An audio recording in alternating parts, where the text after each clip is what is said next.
오늘은 우리 편을 드시는 하나님 이 제목으로 설교하려고 합니다.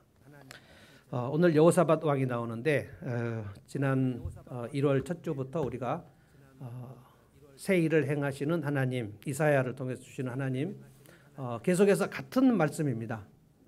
하나님은 광야의 길을 만드시고 사막의 강을 만드시고 또 두 번째 주일에는 모세를 통해서 하나님이 홍해 바다를 가르시고 모세가 절대로 할 수 없는 일인데 하나님은 하시고 또 지난주 셋째 주일에는 여호수아를 통해서 하나님이 모세가 죽은 다음에 여호수아가 어찌할 바를 알지 못하고 있는데 하나님께서 격려하시고 이대로만 가면 너는 평탄하고 형통할 것이다. 구약 역사나 신약 역사나 싸움에서 이기는 원리는 똑같고 그런데 그것을 믿음으로 받는 사람들이 있고 믿음으로 받지 않는 사람들이 있습니다. 오늘 유다왕 여호사밧은 여호수아 다 여호자가 들어가죠. 여호사밧 하면 사밧이라는 것은 이제 판단하신다. 여호와가 판단하신다. 여호와께서 재판하신다, 판단하신다 이런 뜻입니다. 유다 왕들 중에서 이렇게 믿음으로 산 사람들이 한 20여 명 중에서 한 서너 명밖에 되지 않습니다. 근데 재미있는 것은 아버지와 아들이 대를 이어서 믿음으로 이렇게 기도를 하여 하나님께서 주시는 영적 전쟁에 승리하는 왕이 다윗 이후에 솔로몬은 처음에는 좀 잘하는 것 같았으나 나중에는 그 풍요를 감당하지 못해서 전도서를 쓰고 나서 자기가 타락을 해버렸죠. 그 솔로몬은 참 안타깝습니다. 마지막이 아주 안 좋아요. 솔로몬 때문에 나라가 두 쪽으로 분열됐고 하나님께서 솔로몬을 대단히 싫어하셨습니다. 그러니까 그렇게 하나님의 칭찬을 듣고 하나님을 기쁘시게 했다가 말년에 하나님을 가장 슬프게 했던 사람이 솔로몬입니다. 그래서 다윗과 솔로몬이라고 얘기하기에는 아버지를 이어서 아들이 그렇게 믿음으로 살았다 얘기하기에 좋은 예라고 말하기는 어렵습니다. 그런데 여호사밧은 좀 예외예요. 그러나 완전히 여호사밧이나 그 아버지 아사 왕이 100% 하나님을 신뢰했다고 그렇게 말할 수 없습니다. 그들도 역시 결함이 있었고 좀 불신앙이 있었고 여호사밧은 나중에 북이스라엘과 연합을 해서 결국 유다 왕국의 바알 신앙에 들어오는데 결정적 역할을 또 하긴 했습니다. 그럼에도 불구하고 이 아버지는 아사 왕이고 이 아들이 여호사밧 왕인데 아사 왕과 여호사밧 왕을 보면 그 아버지와 아들이 대를 이어서 하나님을 경유한 그 아주 희귀한, 그러니까 아사 왕은 한 41년, 여호사밧은 25년, 그러니까 66년 정도. 그때가 유다 왕국이 아주 하나님 앞에 엎드렸던 그런 시간이라고 할 수 있어요. 그런데 이제 오늘 보면 재난이 또 옵니다. 재난은 어떻게 왔냐면 모압과 암몬과 에돔, 모압과 암몬 이 백성들이 모압과 암몬은 누구냐면은 아브라함이 지금 유다 왕국은 아브라함의 자손들인데 아브라함의 조카 롯이 소돔성에서 겨우 구원받아 가지고 자기 두 딸과 함께 근친상간에서 낳은 아들들이 모압과 암몬입니다.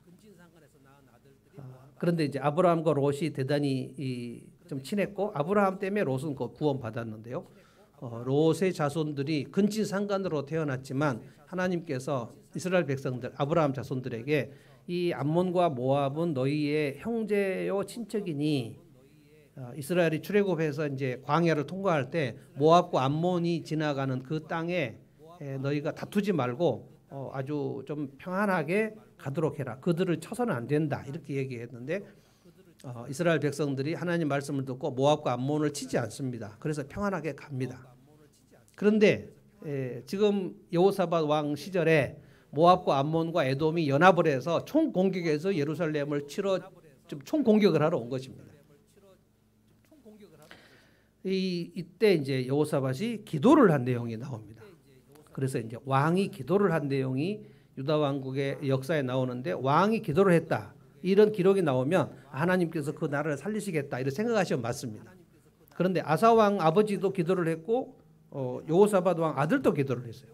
아사 왕 시절에도 어마어마한 그 에디오피아 성경에 구스라고 나오는데 그게 에디오피아거든요. 에디오피아 대군이 쳐들어왔는데 싸워서 이겼습니다. 에디오피아는 이제 아프리카죠. 아프리카 쪽에서 이스라엘을 치러 올라왔는데 아들 여호사밧 때는 모압과 암몬, 에돔 이 친척 나라들이 쳐들어온 것입니다. 어찌할 바를 몰라. 대군이라고 했습니다. 세 민족이 쳐들어와요. 모압, 암몬 그리고 에돔. 에돔은 에서의 후손들이거든요. 다 이제 친척들인데 쳐들어온 거예요. 오늘 그때 여호사밧의 기도가 이제 5절부터 12절인데 오늘 설교 제목은 12절. 제가 이 말씀을 보면서 그렇구나. 하나님은 우리 편을 드신다. 12절 한번 읽어볼까요? 다 같이. 우리 교회는 설날 때 교인들이 더 많이 오는 현상. 옛날부터 그랬는데 오늘 또 여러분들이 오셨네요. 12절 한번 다 같이 읽어봅시다. 읽어볼까요? 시작. 우리 편을 드시는 하나님, 그들에게 벌을 내리지 않으시렵니까? 우리를 치러온 저 큰 대군을 대적할 능력이 우리에게는 없고 어찌할 바도 알지 못하고 이렇게 주님만 바라보고 있을 뿐입니다. 누가 기도를 했다고요? 여호사밧 왕이. 여러분 이렇게 기도를 하고 왕이 이렇게 기도를 하고 있는데 하나님께서 이 이스라엘의 위기 상황 속에 아무 일도 하지 않으신다는 것은 있을 수 없습니다. 근데 여호사밧이 기도한 내용이 이게 12절이 마지막 기도거든요. 3절부터 쭉 기도가 나오는데 12절에 뭐가 없다고 그랬냐면은 이 큰 대군을 대적할 능력이 우리에게 없다는 거예요. 예루살렘의 군대가 그렇게 아주 큰 군대가 아닙니다. 다윗 이후에 점점 그 군대의 그 국력이 쪼그라들어 가지고 다윗 때는 감히 다윗 왕국을 대항할 나라가 없었는데 솔로몬 이후에 점점 나라가 약해졌고 지금도 이제 북이스라엘이 이제 있어요. 북이스라엘이 있는데 지금 남유다도 있습니다. 근데 북이스라엘 훨씬 컸고 남유다는 예루살렘 중심으로 아주 작은 나라입니다. 근데 이 작은 나라가 다윗의 자손들이기 때문에 하나님이 솔로몬에게 성전을 지으라고 하셨을 때 성전 봉헌 기도 역대하에 보면 7장에 성전 봉헌 기도가 나오는데 솔로몬이 뭐라고 기도를 했냐면 하나님 우리가 기근이나 재난이나 어떤 전쟁을 만날 때 우리 모두가 성전 앞에 모여갖고 기도를 하면 하나님 꼭 들어주십시오. 위기 상황이 올 때 우리가 성전에 모이겠습니다. 이 성전에 모여서 하나님 앞에 부르짖을 테니 그러려면 왕이 기도를 해야죠. 백성들이 전체 모여갖고 기도를 할 때 대표로 누가 해야 되겠습니까? 왕이 기도를 하겠다는 거예요. 왕이 기도를 하면 다 같이 모여서 성전에 모여서 다 같이 기도를 하면 적군이 쳐들어왔을 때 우리를 하나님께서 이기게 해 주십시오 하고 성전에서 기도를 했는데 솔로몬의 후손들이 이제 유다 왕들인데 유다 왕 중에 이 적군이 쳐들어올 때 이렇게 솔로몬 성전에 모여갖고 기도한 왕들이 그렇게 많지 않아요. 아사 왕이 그렇게 기도했고 여호사밧이 그렇게 기도했단 말이에요. 그런데 늘 문제가 뭐냐면 하나님의 백성들이 싸움에 나갈 때에 하나님의 백성의 숫자가 늘 적어요. 그래서 대군들이 쳐들어올 때 어떻게 할 방법이 없단 말이에요. 그래서 뭐라고 얘기합니까? 우리가 저 큰 대군을 우리를 치러온 저 큰 대군을 대적할 능력이 우리에게 없다는 거예요. 능력이 없어요. 근데 또 뭣도 없어요? 어찌할 바도 알지 못하겠고 그러니까 이것을 어떻게 해야 할 지혜도 없다는 거예요. 그래서 이렇게 주님만 바라보고 있습니다. 지금 왕이 기도를 하고 모든 백성들이 다 같이 모였는데 아주 개미새끼 한 마리도 얼씬하지 않도록 조용한 상태. 지금 적군이 쳐들어온다는 그 전령의 얘기를 듣고 왕이 지금 다 같이 백성을 모이라고 해가지고 기도를 한 겁니다. 그런데 홍해바다 앞에서도 그랬고 이사야 시대 또 그랬고 이 이후에 이제 유일하게 2명이 나오는데 히스기야 한번 나오고 요시야가 한번 나옵니다. 그리고 이제 요시야 아들들은 다 절대로 기도를 하지 않습니다. 그러니까 쭉 내리막길로 가다가 유다 왕국은 다윗부터 쭉 내리막길로 가요. 다윗 이후에 다윗 같은 왕이 한 사람도 나오지 않습니다. 내려가요. 내려가다가 아사 왕이 기도를 해서 조금 올라가다가 그리고 여호사밧이 기도를 해서 좀 올라가다가 다시 쭉 내려가다가 또 히스기야가 기도를 하는 왕이에요. 다시 올라갑니다. 그런데 점점 이제 북방에 아수르 제국이 있고 그 다음에 저 밑에 또 바벨론 제국이 있고 꿈틀꿈틀 하는데 하나님의 선지자들이 계속 얘기합니다. 왕이 계속 기도를 하면 너희들은 얼마든지 다윗 왕국을 회복할 수 있다. 근데 왕이 기도를 하지 않아요. 그러니까 아사, 여호사밧, 히스기야, 요시야 이 정도 4명 정도입니다. 다윗부터 맨 마지막에 유다 예루살렘 멸망한 왕이 시드기야 왕이거든요. 시드기야 왕은 절대로 기도를 하지 않기로 결단한 사람이에요. 나는 절대로 하나님 앞에 나가서 기도를 하지 않겠다. 그래서 성경에 악인은 어떤 사람 악인이냐 하냐면 불신자도 악인이지만 이방인들은 하나님 안 믿으니까 악인이지만 하나님 백성들 안에 악인들은 하나님 앞에 그 하나님 쪽으로 나가지 않으려고 결단한 사람들입니다. 아하스가 그랬고요. 아합 왕은 북이스라엘 왕인데 아합은 절대로 하나님 쪽으로 가지 않으려고 하나님을 등지기로 결단한 사람입니다. 아합 그리고 아하스 뭐 이런 사람들이 또 아합의 아들도 그래요. 야하시엘 그가 발에 중병에 걸렸을 때 하나님께 가서 치료를 해달라고 하지 않습니다. 지난주 우리 치유의 삶이 끝났는데요. 내가 문제가 생겼을 때 절대로 하나님 앞에 나가지 않겠다. 이렇게 결단한 왕들이 있단 말이에요. 그리고 아하시엘은 중병이 걸렸어. 발에 중병 걸렸다. 그러니까 발이 이제 골마 썩어 들어가는 병인데 그때 귀신의 왕 바알세복을 찾아갔다. 이렇게 나옵니다. 이스라엘 초대 왕 사울은 자기가 정말 공경에 빠졌을 때 무당을 찾아갑니다. 그러니까 위기 상황에 빠졌을 때 그가 어떤 모습을 보이는가 하는 것이 의인과 악인을 구분하는 거예요. 그러니까 악인은 죄를 많이 지은 사람을 악인이라고 얘기하지 않습니다. 의인은 죄를 한 번도 안 지었다는 뜻이 아닙니다. 죄를 아무리 많이 지은 사람도 장녀 출신이거나 세리 출신이거나 할 것 없이 죄가 많은데 그동안 아주 극렬한 죄를 지었는데 그가 오늘 하나님 앞에 하나님 쪽으로 얼굴을 돌이키면 하나님은 그를 의인이라고 얘기하고요. 하나님을 등지면 악인이라고 얘기합니다. 근데 문제는 뭐냐면은 하나님 쪽으로 얼굴을 돌리고 하나님 쪽으로 하나님 여기 계시면 하나님 쪽으로 갔는데 이제 이 사람이 악인으로 되려면 어떤 현상이 보이냐면 하나님 쪽은 하나님 쪽인데 점점 뒤로 물러가요. 하나님으로부터 멀어져요. 그러면 하나님은 빛이시기 때문에 하나님부터 멀어지면 그거 어둠 속으로 들어가는 거거든요. 그러면 마귀가 와서 그거를 하나님 등지게 확 돌려버려요. 그러니까 오늘 여호사밧을 우리가 보면서 우리에게 어떤 위기 상황이나 재난 상황이 오는 것이 문제가 아닙니다. 지난주에도 말씀드렸는데 또 얘기를 해볼게요. 예수 열심히 믿고 신앙생활 잘하고 기도하고 예배 잘 드리고 헌금 잘하면 재난이 옵니까 안 옵니까? 확실하게 알고 계셔야 돼요. 예수님 잘 믿고 신앙생활 잘하면 재난이 온다 안 온다? 온다. 성경에 예수 잘 믿으면 재난이 안 온다고 얘기한 기절이 없습니다. 그런데 성도들은 이상하게 우리 교인들은 안 그렇겠죠.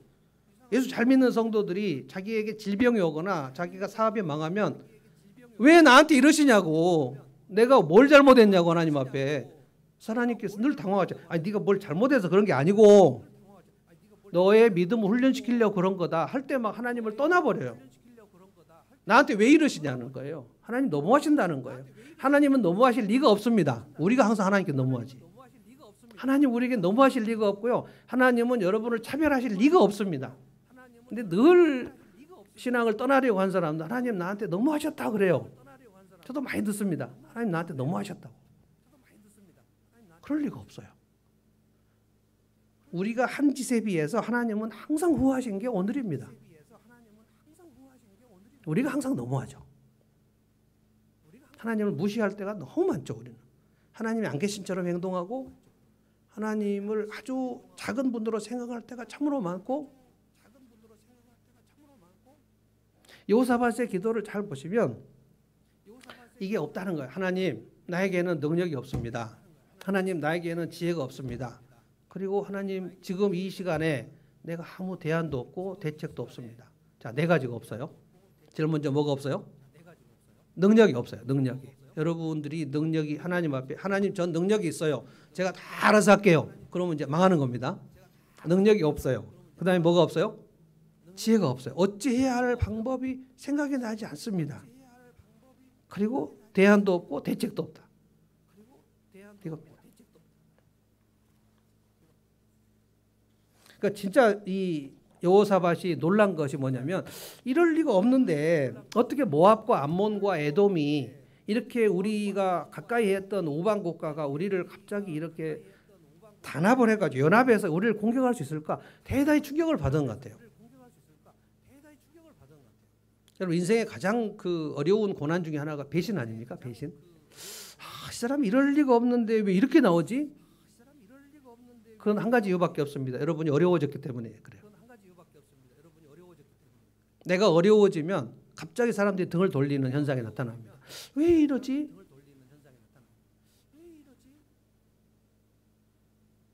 그래서 아주 장성한 자녀들 중에 오늘 여기 이제 장성한 자녀들이 있고 늙으신 부모님들이 있는데요. 장성한 자녀들이 있고 늙으신 부모님이 있는데 부모님이 유산을 정확히 변호사를 통해서 그 분배를 해놓지 않은 경우고 그리고 늙으신 부모님이 유산을 가만 놔두고 돌아가셨다. 그러면 그 자녀들은 거의 재난 상황이 일어납니다. 그거는 무슨 현대 재벌 그룹이나 아니면 아파트 한 채 있으나 다 똑같아요. 재난이 일어나 버립니다. 그러니까 형제들 간에 피비린내 나는 싸움이 벌어져 버려요. 와, 진짜 저렇게까지 한다고? 라는 생각이 들겠지만 그것은 여러분에게 힘이 없을 때 그렇습니다. 여호사밧이 굉장히 놀란 거예요.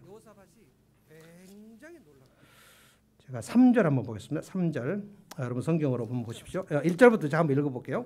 얼마 뒤에 모압 자손과 암몬 자손과 마온 사람들이 결탁하여 여호사밧에게 맞서 싸움을 걸어왔다. 전령들이 와서 여호사밧에게 보고하였다. 큰 부대가 사해 건너편 에돔에서 임금을 치러 왔습니다. 그들은 이미 하사손 다말 엔게디에 쳐들어왔습니다. 3절 보세요. 이에 놀란 여호사밧은 충격을 받은 거예요. 어떻게 모압과 암몬이 우리를 결탁해서 쳐들어왔다고? 어떻게 얘들이 이럴 수가 있지? 우리가 출애굽할 때 그때 광야를 건널 때 그때 파죽지를 지세로 막 몰아갈 때 하나님께서 모압과 암몬, 에돔을 건드리지 말라. 너희의 형제 민족을 건드리지 말라. 그 말씀에 순종해서 건드리지 않았단 말이에요. 우방으로 살았단 말이에요. 우방으로. 요즘에 아랍에미레이트가 이란의 적인가 이 얘기가 지금 계속 돌고 있는데 우방인데 적이라고 얘기하면 안 되잖아요. 믿었던 이 모압과 암몬 이렇게 할 수가 있을까? 충격을 받았어요. 충격을.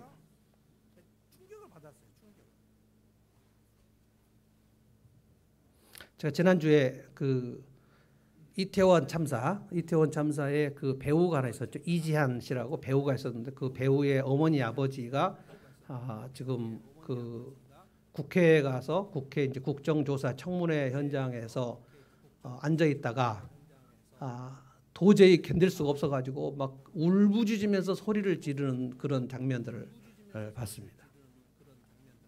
세월호 참사를 겪거나 그 이태원 참사를 겪거나 이제 안타깝게 고등학생들 젊은이들이 이제 이렇게 갑자기 사고를 당했을 때 그때 이제 남은 유가족들은 이 사실을 감당할 수 없습니다.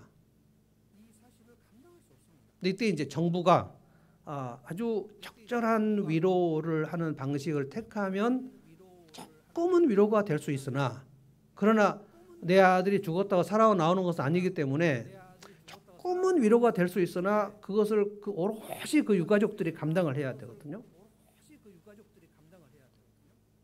근데 그 이지한 씨 누나가 있나 봐요.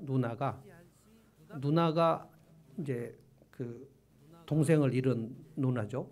그리고 이제 아버지 어머니도 지금 거의 실신 상태인데 이 이지한 씨 어머니는 뭐라고 말했냐면 제가 이해할 수 없는 말을 했어요.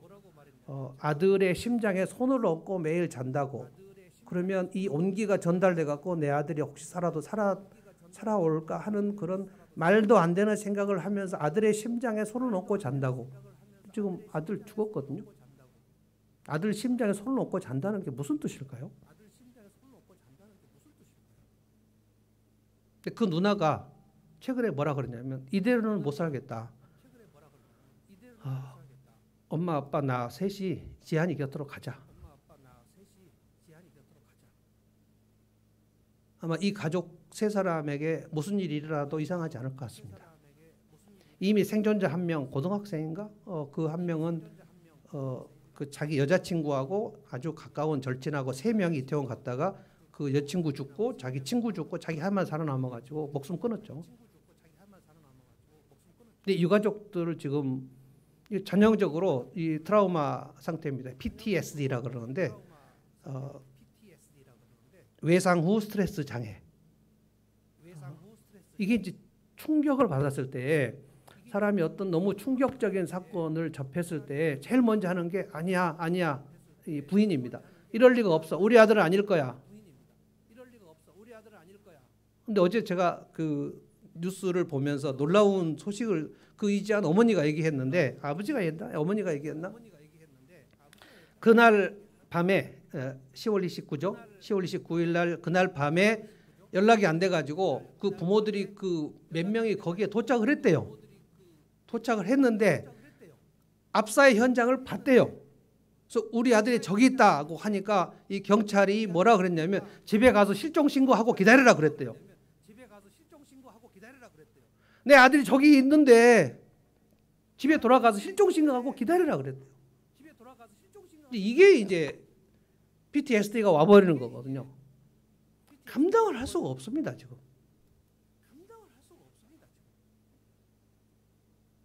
그래서 이분들이 이제 일상으로 복귀를 못 합니다. 아마 그 유가족들 중에는 지금 120명인가 사망한 그 유가족들이 수백 명이겠죠. 그들 중에는 크리스찬들도 꽤 있을 거라고 봅니다. 근데 이분들이 대부분 기도가 안 됩니다. 사람은 심리적인 문제가 해결이 안 되면 하나님 앞에 기도가 잘 안 됩니다.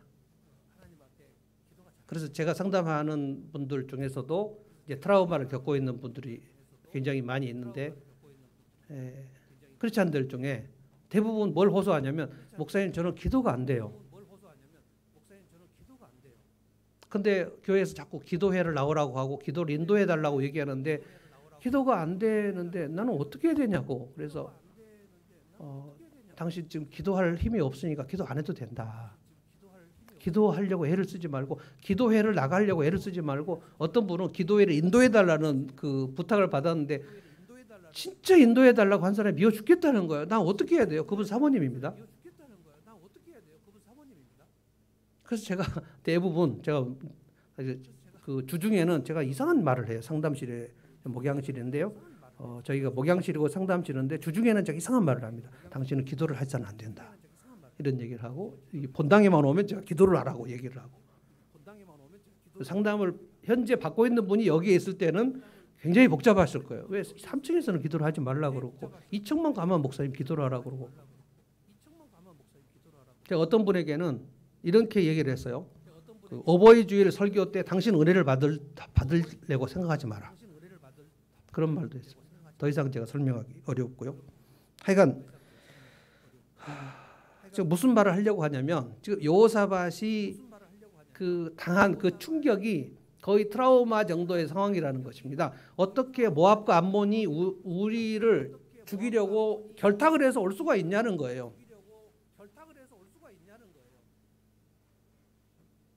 그래서 거의 이런 충격을 받으면 기도가 생각이 안 납니다.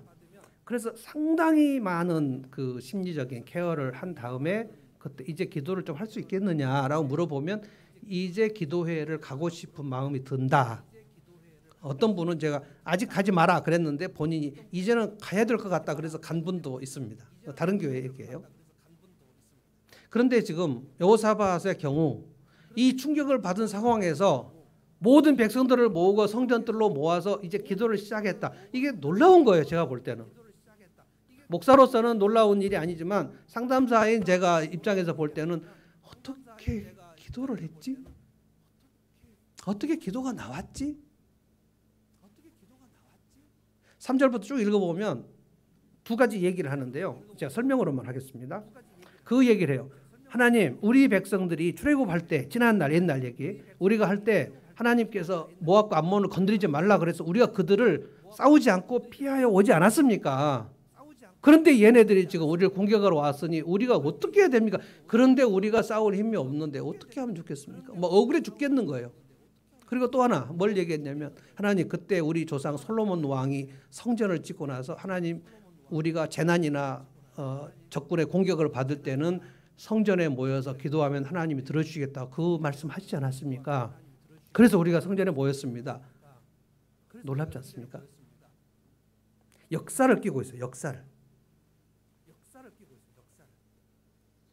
분명히 하나님이 그때 그렇게 하시겠다고 했거든요. 역대하 7장 14절에 내 백성이 재난을 받을 때 이렇게 와서 너희가 나를 찾으면 그리고 악한 길에 떠나면 내가 하늘에서 듣고 너희 대적을 물리치겠다. 약속하신 말씀이 있단 말이에요. 거기에 근거해서 붙들고 지금 기도를 하는 겁니다. 그래서 여러분 그 30귀절 그거 약속을 붙드는 것은 여러분의 인생에 굉장히 중요합니다. 계속해서 내 입에서 그냥 반복해서 30귀절이 막 기도할 때 나올 때까지 여러분이 그렇게 입에다가 넣으시고 마음에다 새기고 넣으시면서 하나님의 약속입니다. 그게. 하나님의 약속을 모르고 기도를 하면 미신이 돼요. 하나님 약속하지 않은 것을 계속 붙들고 기도하면 미신이 된다고요. 여호사밧이 하나님 약속이 생각났다는 거예요. 아, 그래 성전에 모여갖고 온 백성이 모여서 기도하면 되겠지. 그래서 이게 위기의 시간이 올 때 약속이 생각이 나려면 평소에 이 약속의 말씀을 붙들고 있어야 된다는 거예요.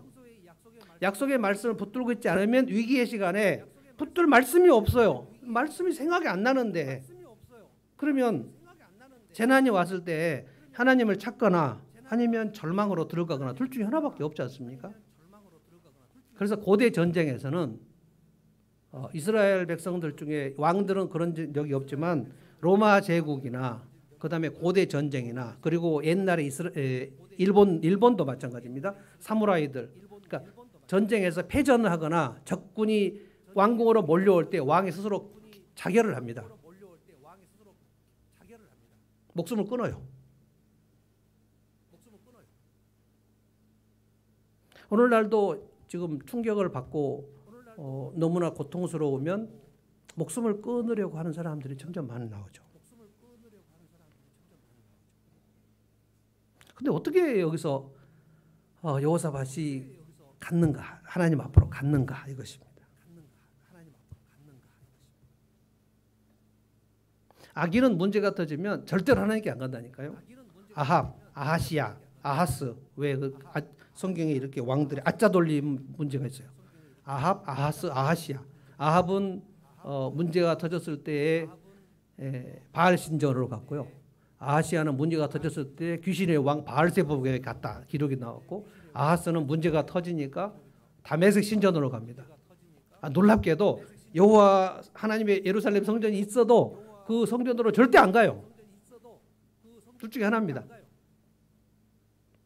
그런데 여호사밧은 갔단 말이에요. 나는 이 문제를 풀 수 없습니다. 능력이 없습니다. 지혜가 없습니다. 대안이 없습니다. 대책이 없습니다. 이래야 우리가 하나님 앞에 갑니다. 그래서 하나님께서 우리에게 하나님께 나오게 하시려고 대부분 하시는 일이 우리의 능력과 지혜를 차단해버려요. 길을 차단해버려요. 우리 갈 수 없게. 길이 안 보여요. 자, 길이 안 보이면 평소에 하나님 말씀을 넣었던 사람은 길이 안 보일 때 하나님 찾으면 되지 가는 거고 평소에 하나님 말씀이 저장이 안 된 사람은 길이 없다? 왜 길이 없지? 절망을 해버려요. 둘 중에 하나밖에 없습니다.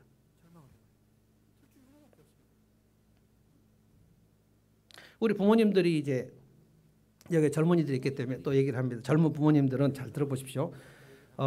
젊은 부모님들이 가장 충격적인 상황이 뭐냐면 사춘기 자녀들이 이제 아이들이 초등학교 5학년, 6학년, 중1, 중2 격렬한 시기로 들어갈 때에 초등학교 1학년, 2학년 이때 유치원 때 이때 아이들이 제법 말을 잘 들었는데 갑자기 5학년, 6학년 되면서 조짐이 이상하더니 중학교 1학년, 2학년 되면 아이가 이상하게 변하는 것을 볼 수 있어요.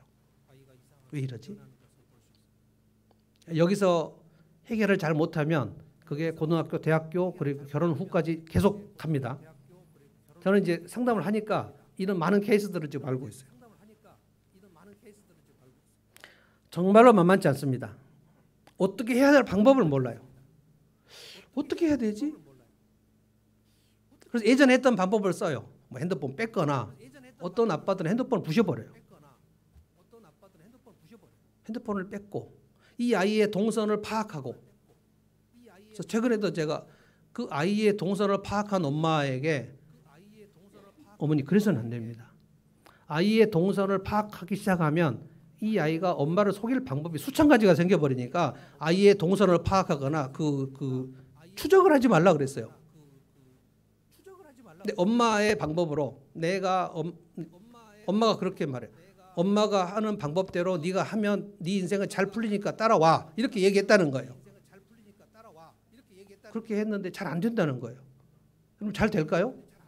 엄마 아빠가 하는 방법대로 하면 되니까 따라와 이렇게 하면 그 아이가 네 알겠습니다 할까요? 불가능합니다. 왜냐하면 사춘기니까. 사춘기의 특징을 이제 알려드렸어요. 후원은 하시되 간섭은 하지 말라. 이게 사춘기의 캐치프레이즈입니다. 어떻게 후원을 하는데 간섭을 안 해? 후원도 하고 간섭도 하겠다. 이러면 사춘기가 오래가고 격렬해집니다. 그래서 질풍노도가 시작이 돼요. 이거를 배우지 않고 아 그래 하는 경우가 없어요. 근데 이게 될 거라고 생각하는 거예요. 될 거라고. 더군다나 크리스찬 부모들은 뭘 또 시도하냐면 이 아이가 어렸을 적에는 성경 암송도 잘하고 뭐 여기 와서 뭐 우리 성탄절 때 하지 않았습니까? 막 이거 아이들이. 근데 사춘기가 딱 들어가면 교회를 안 가려고 그러고 기도를 안 하려고 그러고 큐티를 안 하려고 하고 이거를 이제 강제로 시키는 거예요. 해. 여러분 크리스찬 부모가 크리스찬 자녀에게 내 신앙을 전수하는 일은 절대로 만만한 일이 아닙니다. 제가 얼마 전에 꼭 보고 싶었는데 넷플릭스에 있어서 찾아서 봤는데 세 자매라는 영화 이번에 제가 설교 시간에 설 특선 영화를 좀 소개합니다. 세 자매 누가 나오냐 문소리 기가 막힌 연기자죠. 문소리 그다음에 아주 특이한 모델 장윤주 아주 거기서 또라이로 나옵니다. 그리고 성격파 배우 김선영 배우가 언니고 그다음에 문소리가 둘째 언니 그리고 장윤주가 막내. 그런데 아주 찌질하게 가난한 크리스찬 집에서 세 자매가 자라났는데 아버지가 장로님이에요. 그런데 큰 언니는 무조건 사람만 만나면 미안하다고 그러고 죄송하다고 그러고 막 그러고 아주 굴욕적인 삶을 살아요. 근데 신앙 없어요. 근데 둘째 문소리는 집사님이에요. 아주 잘 살아요. 그리고 성가대 지휘를 해요. 근데 남편이 바람을 피웠네. 집사님인데 그것도 성가대 솔로이스트 예쁜 여자애하고 교회에서 바람을 피웠네. 문소리가 팽 돌아버립니다. 그리고 세 번째 장윤주는 개 또라이예요. 두 번째 결혼 그러니까 이제 얘는 첫 번째 결혼이지만 그 남편이 이제 두 번째 결혼한 고등학생 아들이 있는 새엄마로 들어가 가지고 이 아이를 이제 얘가 이제 또라이니까 이 아이를 막 잡아요. 고등학생 아이를. 야 이리 와. 뭐 너 엄마라고 불러 막 이렇게 이야기하고 엄마가 뭐 해줄까? 먹기 싫으면 먹지 마. 막 이렇게 얘기하고 막 그래요. 그리고 또 남편을 두드러 패요 또. 장윤주는 이렇게 그 양발차기 잘합니다. 그래서 그런데 제가 그 밀양이라는 영화를 본 이후 가장 재밌고 씁쓸한 영화 제가 목사로서 이거야.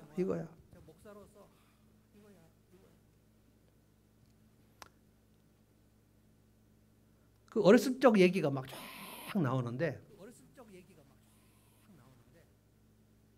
이 아버지는 크리스찬인데 바람을 피워가지고 아들 하나를 데려와가지고 이 죄책감 때문에 이 아들을 아주 어렸을 적에 너무나 많이 패요.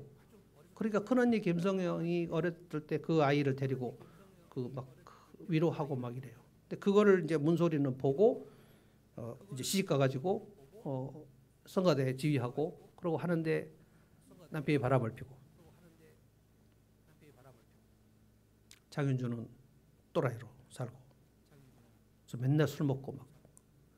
근데 이 세 자매 그러니까 마지막 장면이 뭐냐면 그 집에 뭐 설인가 추석인가 돼갖고 다 같이 이제 모여요. 그러면 이제 아버지가 많이 늙었죠. 근데 거기에 또 이제 다 모였다고 목사님이 또 신방을 왔어요.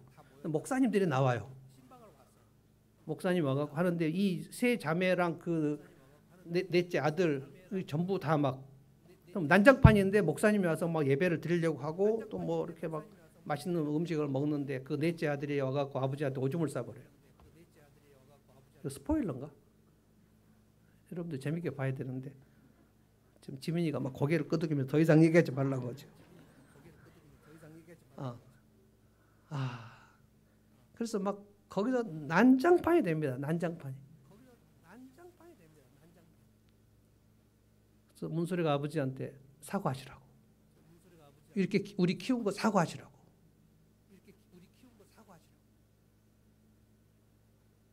아버지가 사과하지 않습니다. 그 대신에 이 유리 벽에다가 막 수십 번 머리를 찧어버립니다. 괴로워 죽겠는 거예요. 근데 내가 뭘 잘못했는지 모르겠는 거야. 내가 너희들을 신앙으로 키우려고 하는데 내가 뭘 잘못했는데 너희들이 이렇게 이 자식이 나한테 오줌을 뿌리지 않나. 딸들이 와갖고 사과를 하라고 하지 않나. 근데 거기서 제일 웃긴 게 목사님이 어떻게 해야 될지를 몰라요. 진짜 그렇게 찌질한 목사가 이러고 앉아있어. 밀양 이후 한국 기독교의 민낯을 보여주는 냉소적 풍자 영화 여러분 한번 보십시오. 뭘 지금 얘기하려고 하냐면 사춘기 자녀를 만난 상황은 거의 여호사밧의 재난 상황이라는 얘기를 하려고 그러는 거예요. 지금. 내 힘으로 키울 능력이 없고 내 힘으로 키울 지혜가 없고 어떻게 해야 할 대안이 없고 대책이 없어요. 여러분 기도하실 때 이렇게 기도를 하시면 돼요. 하나님, 나에게는 어떻게 해야 할 능력이 없고 어찌할 지혜가 없고 그리고 대안이 없고 대책이 없습니다. 이게 여호사밧의 기도란 말이에요. 그런데 하나님께서 이 기도를 들으시고 어떻게 했는지 쫙 읽어보시면 정말 하나님 이렇게 하신다. 자, 12절까지가 이제 기도 마무리입니다. 마무리 기도를 제가 처음 얘기한 거예요. 우리 편을 드시는 하나님, 저들에게 벌을 내려 주십시오. 이 큰 대군을 우리가 어찌할 능력이 없고 지혜가 없고 대안이 없고 대책이 없습니다. 우리는 그냥 주님만 바라보고 있을 뿐입니다. 이게 기도입니다. 시편 기도도 대부분 이런 기도고요. 모세의 기도도 이거고요. 한나의 기도도 이거고요. 대안이 없고 대책이 없고 능력이 없고 지혜가 없어야 기도가 나온단 말이에요. 근데 이 기도를 하나님이 들으셨다. 들으시고 이제 어떻게 일을 하시는가 13절부터 쫙 나옵니다. 유다 모든 백성은 아녀자들까지 모두 주님 앞에 나와 서 있었다. 잠잠하죠. 저쪽 적군이 쳐들어오는 소리는 들리고 여기는 이제 두려움 속에 지금 여호사밧이 왕이 기도를 했고 안지자들까지 다 모이고 잠잠해요. 그런데 하나님께서 레위 사람 야하시엘에게 주님의 영을 내리셔서 이 레위인 이 사람이 지금 백성들 앞에서 하나님의 음성을 전합니다. 14절 그때 마치 회중 가운데 야하시엘이라는 레위 사람이 있었는데 그에게 주님의 영이 내렸다. 그 무슨 증조 고조 할아버지까지 얘기를 했습니다. 얼마나 중요한 얘기였을까요? 15절에 그가 이렇게 말했다. 온 유다와 예루살렘에 사는 사람들과 여호사밧 임금님 들으시기 바랍니다. 주님께서 여러분에게 말씀하십니다. 적군이 아무리 많다 하여도 너희들은 두려워하거나 겁내지 마라. 15절, 17절 두 번에 걸쳐서 뭐냐면 이 전쟁은 한번 따라서 하실래요? 이 전쟁은 하나님께서 여호사밧에게 알려주신 것이 이 전쟁의 본질이 무엇인가를 알려주세요. 이 전쟁의 특성이 무엇인가 알려주세요. 이 전쟁은 너희가 두려워하거나 놀라지 말할 이유는 이 전쟁은 내가 한다. 너희에게 능력이 없고 지혜가 없고 대책이 없고 대안이 없냐? 이 전쟁은 내가 한다. 이거를 15절, 17절에 두 번 얘기하십니다. 제가 읽어보겠습니다. 15절. 온 유다와 예루살렘에 사는 사람들과 여호사밧 임금 들으시기 바랍니다. 주님께서 여러분에게 말씀하십니다. 적군이 아무리 많다 해도 너희도 두려워하거나 겁내지 말아라. 이 전쟁은 너희가 하는 것이 아니라 나 하나님이 맡아 하는 것이다. 17절. 이 전쟁에서는 너희가 싸울 것이 없다. 너희는 대열만 정비하고 굳게 서서 나 주가 너희에게 승리를 가져다 주는 것을 보아라. 자, 이 전쟁은 누가 싸운다고요? 이 전쟁은 하나님이 싸워요. 그러니까 위기의 상황, 재난의 상황에서 주님 나에게는 능력이 없고 지혜가 없고 대안이 없고 대책이 없습니다 하고 부르짖으면 하나님의 응답이 뭐냐면 이 전쟁은 너희가 싸울 것이 없고 내가 싸운다. 그러니까 두려워하거나 놀라지 말아라. 그래서 위기 상황이 오거나 청소년 자녀들을 키우거나 할 때 도대체 어떻게 해야 될지를 모르겠는 분들은 기도하시면 돼요. 여호사밧처럼. 하나님 여러분의 기도를 절대로 차별하신다고 보지 않습니다. 하나님 저에게는 어떻게 할 능력이 없습니다. 하나님 어떻게 할 지혜가 없습니다. 하나님 대안이 없습니다. 대책이 없습니다. 어떻게 해야 될지 모르겠습니다. 주님만 바라봅니다. 그러면 응답이 뭐라고요? 무슨 전쟁? 이 전쟁은 네가 싸울 것이 없다. 내가 한다. 이게 신구약 전체를 포함해서 위기 상황에서 하나님의 사람들이 했던 기도의 본질입니다. 그러고 나서 17절에 유다와 예루살렘아 너희는 두려워 말라 겁내지 말라 내일 적들을 맞아 싸우러 나가라 나 주가 너희와 함께 있겠다. 제가 여러분에게 나눈 30절의 귀절 말씀 내가 너와 함께 있겠다. 내가 너를 버리지 아니하리라. 내가 너를 떠나지 아니하리라. 내가 너를 잊지 아니하리라. 여인이 어찌 그 젖먹는 자식을 잊겠으며 자기 태에서 난 아들을 잊겠느냐. 그들은 혹시 잊을지라도 나는 너를 잊지 아니하리라. 아멘. 엄마가 너를 버렸다 할지라도 나는 너를 버리지 아니하리라. 이거를 하나님께서 막 엄청나게 말씀하십니다. 이게 복음이에요. 복음. 나는 너를 버리지 않는다. 이 전쟁에서 너희가 싸울 것이 없다. 그래서 18절부터 보면 여호사밧의 마음에 담대함이 가득 생깁니다. 왜냐하면 믿음이 있으니까. 여호사밧 믿음이 있어요. 평소에 하나님 말씀이 약속의 말씀이 저장되어 있어요. 믿음이 생겨서 여호사밧이 뭐래요? 18절에 전쟁 앞으로 하지 않고요. 몸을 굽혀 여호와 앞에 경배하기 시작했다. 예배를 드렸다는 거예요. 예배를. 마음에 담대함이 생긴 채로 예배를 드렸다는 거예요. 왕이 무릎을 꿇고 얼굴을 땅에 대니까 온 백성들이 함께 주님 앞에 엎드렸어요.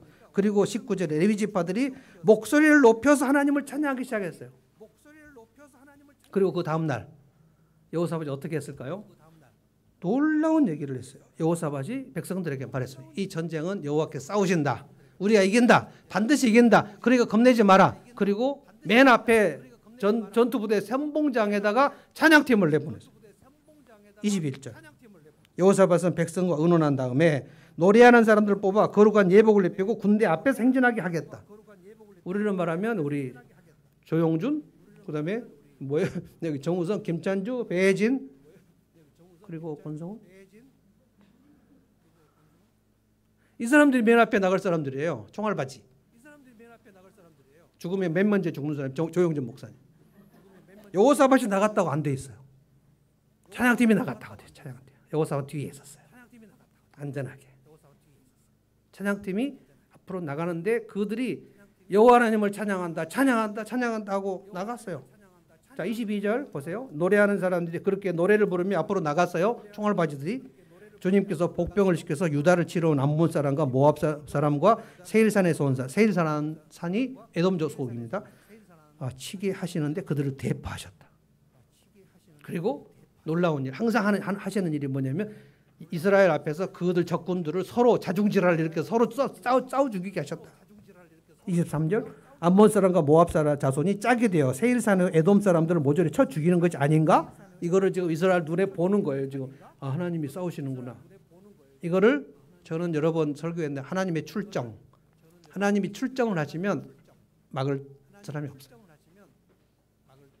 그래서 다 척이고 죽고 난 다음에 23절을 계속 보십시오. 모압 암몬이 짝이 되어서 세일 사람들을 죽이고 난 다음에는 암몬 자손과 모압 자손이 서로 쳐 죽인 다음에 서로 쳐 죽였다.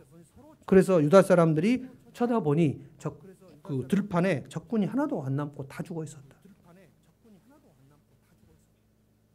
이스라엘에 싸울 일이 없도록 하나님이 미리 가서 다 손을 쓰셔버렸다는 거예요. 하나님 이런 일을 성경에 굉장히 자주 하시고 지금도 하십니다. 그래서 저는 그렇게 많이 두렵지 않습니다.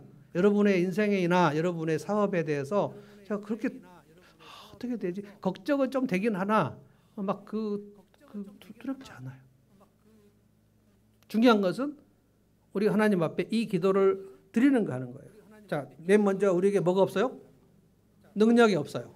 얘기를 하십시오. 그냥 내게 능력이 없습니다. 그 다음에 뭐가 없어요? 지혜가 없어요. 그 다음에 뭐가 없어요? 대안이 없어요. 그 다음에 뭐가 없어요? 대책이 없어요. 아무것도 없어요. 그럼 망하는 거 아닙니까? 능력도 없고 지혜도 없고 대안도 없고 대책도 없으면 망하는 거예요. 그거를 하나님 앞에 고백을 하는가 안 하는가. 능력도 없고 지혜도 없는데 술 먹고 그냥 꼬꾸라져 버리면,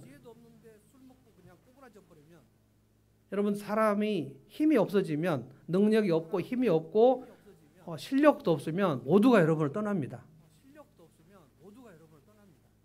사람들이 떠나는 것이 가장 여러분 슬픈 거예요. 근데 주님이 뭐라 그러셨어요? 나는 너를 떠나지 아니하리라. 그래서 중요한 게 예배란 말이에요. 예배 중에서 가장 중요한 게 찬양입니다. 그래서 제가 15분간 예배 전에 이게 예배 안에 전 들어있다고 생각합니다. 저는 준비 찬양이라고 생각하지 않습니다. 이 시간이 우리의 영혼을 데우는 찬양인데 그 시간에 빨리 와서 15분 전에 와서 30분에 오셔가지고 여기서 내가 찬양할 모든 영혼을 워밍업을 하는 시간이 10시 반부터 45분까지예요. 그러니까 늦게 오시면 예배 시간을 뭐 꼭 지켜라. 지금 이 차원이 아니고요. 이 차원이 아니고 내가 찬양을 할 수 있는 모든 준비를 다 갖춰가지고 45분에 찬양을 하고, 그리고 내가 이 찬양의 말씀을 다 이렇게 숙지를 하고 은혜가 충만한 가운데 하나님 앞에 일어나서 예배를 시작하자는 거예요. 그렇게 우리가 예배를 하는데 우리의 위기 상황에 하나님이 아무 일도 안 하시고 출정 안 하신다. 쟤들 알아서 하도록 해라. 이렇게 하실 하나님이신가? 저는 그럴 리가 없다고 봅니다. 환난이나 곤고나 기근이나 적신이나 위험이나 칼이나 핍박, 이 7가지의 대적이 우리에게 몰려올 때 우리의 힘으로 할 수 있으면 그냥 하십시오. 하나님께서 여러분을 사랑하시면 여러분의 힘으로 할 수 없게 만드신다니까요. 이게 하나님이 우리에게 기도의 근력을 키우는 그런 방식이란 말입니다. 그래서 어떻게 됐는가? 마지막에 25절 보십시오. 여호사밧이 백성을 데리고 가서 한 일이 뭐예요? 전리품을 거두어 드린 일이에요. 근데 전리품이 너무 많아서 사흘 동안 거두어 드렸다. 싸우기는 누가 싸워요? 하나님이 싸우셔요. 전리품은 누가 거둬요? 여호사밧이 거두어요. 이렇게 하시겠다고 여러분에게 지금 오늘 말씀하시는 거예요. 아멘. 그렇게 하시겠다는 거예요. 그때 그 하나님이 오늘 하나님이에요. 똑같은 하나님이에요. 우리의 하나님이 그런 하나님이시라고요. 이미 여러분 중에는 그런 간증을 수도 없이 하셨어요. 기가 막힌 수능고 운동에서 여러분을 끄집어 내주신 하나님이시라고요. 제 인생을 돌아보거나 여러분의 인생을 제가 쭉 들어볼 때 하나님께서 이미 엄청나게 많은 일을 하셨어요. 그거를 돌아보면서 생각을 하는데 오늘 또 환난이 온단 말이에요. 그러면 그 전에 하나님께서 어떻게 하셨는가를 생각한 사람은 이거는 손을 들고 하나님을 찬양하고 하나님께 엎드려 기도하면 되는구나. 이것이 깨달아진단 말이에요. 여호사밧은 그게 깨달아졌단 말이에요. 근데 평소에 전혀 하나님에 대한 생각을 안 하면 위기 상황에서 아무 생각이 안 나고 죽어버릴까 이 생각밖에 안 난단 말이에요. 그래서 하루에 30명씩 지금 자살하는 겁니다. 지금 저는 올해 분명히 30명 이상으로 올라갈 거라고 봅니다. 작년 통계가 하루에 30명씩 목숨을 끊었어요. 이 신문에는 안 나옵니다. 이제 아주 막 참상이 일어났을 때만 신문에 나지 그냥 혼자 집에서 그냥 죽은 얘기는 신문에도 안 나와요. 이제 내가 대한민국은 앞으로 갈수록 그런 일이 계속해서 많아질 거예요. 나흘째 되던 날에 이스라엘 백성들이 전리품을 사흘 동안 다 거두고 나서 나흘째 되던 날에 브라가 골짜기에 함께 모였다. 전리품 다 거두고 각자 이제 전리품이 너무 많아. 그래서 다 모아왔는데 모으고 난 다음에 브라가 골짜기, 여기 베레카가 축복이라는 뜻입니다. 브라가 골짜기에 다 모여가지고 하나님을 찬양했어요. 개선 행렬을 했어요. 그리고 예루살렘으로 돌아갔어요.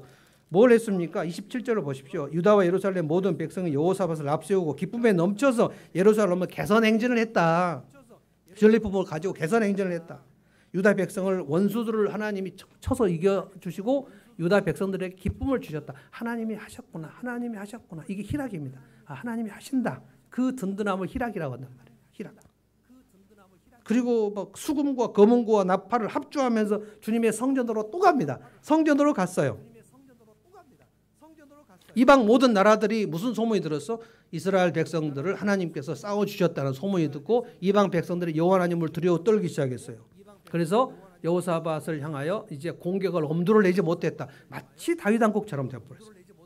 그래서 30절입니다. 자, 이제 설교 끝납니다.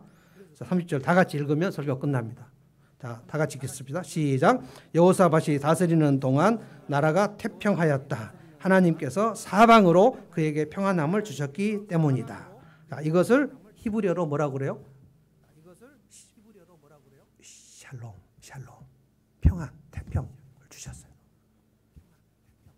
평안을 주셨고 희락을 주셨고 기쁨을 주셨고 전리품을 주셨더라. 어떻게 했어요? 여호사밧이 자, 4개. 자, 기도를 한번 해 봅시다. 각자 해 보세요. 자, 시작. 하나님 부르시고 시작. 하나님, 내게는 능력이 없습니다. 내게는 지혜가 없습니다. 내게는 대안이 없습니다. 내게는 대책이 없습니다. 오직 하나님만 바라봅니다. 이렇게 기도를 하십시오. 여기에 더 많은 수식어도 필요도 없어요. 기도가 안 되시는 분들은, 기도 잘 못하시는 분은 오늘 이것만 하세요. 근데 내 인생을 사는데 내가 능력과 지혜와 대책과 대안이 다 있는 분은 기도할 필요가 없습니다. 그런 분도 없다고 생각되지만 그럴 리가 없습니다. 하나님께서 우리를 사랑하시면 이 능력과 지혜와 대책과 대안이 없게 하셔요. 그러면 이제 이불 속으로 들어가거나 하나님을 찾거나 둘 중에 하나. 하나님 쪽으로 나오거나 하나님을 등지거나 둘 중에 하나예요. 하나님 쪽으로 나오는데 뒷걸음질 치면 어떻게 된다고요? 어둠 속으로 들어가서 마귀가 등지게 만들어버려요. 저는 오늘 여러분들이 이 찬양을 마무리하면 좋겠어요. 우리 하늘문 찬양이 이겁니다. 세상의 유혹과 시험이 몰려올 때 나는 아무 힘이 없다. 나의 힘으로는 그것들을 모두 이길 수 없다.